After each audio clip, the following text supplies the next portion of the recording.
चुनाव आयोग की तरफ से इलेक्टोरल बॉन्ड की जानकारी सार्वजनिक करने के बाद यह दावा किया जाने लगा कि इलेक्टोरल बॉन्ड के साथ जो है फंडिंग है वो पाकिस्तान की ओर से भी चुनावी पार्टियों को की गई है। और जिस कंपनी को लेकर यह दावा किया गया उस कंपनी का नाम हब पावर लिमिटेड बताया गया, लेकिन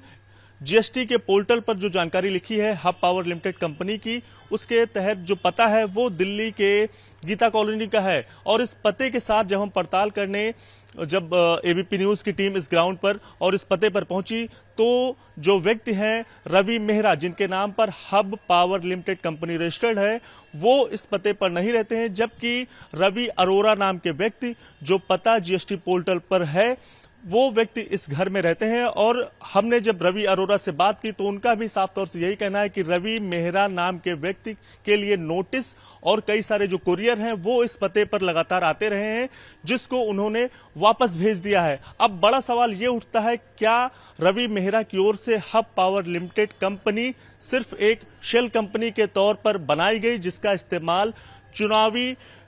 जो फंडिंग है उसके लिए किया गया, इलेक्टोरल बॉन्ड उस कंपनी के जो कंपनी है उसके लिए खरीदे गए और जिसके तहत जो फंडिंग है चुनावों में वो की गई।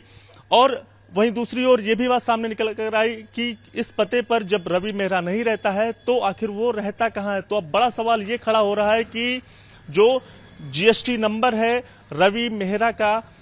जो कंपनी है हब पावर लिमिटेड, वो भी कैंसिल 2018 में ही कर दिया गया है। और जो पता जीएसटी पोर्टल पर मौजूद है उस पते पर जब रवि मेहरा रहता नहीं है तो आखिर ये जो कंपनी है ये क्या सिर्फ एक शेल कंपनी के तौर पर बनाई गई। तो ये सब जो बड़ा सवाल है ये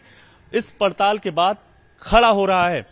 कैमरा पर्सन धर्मेंद्र के साथ दिव्यांकर तिवारी, एबीपी न्यूज, दिल्ली।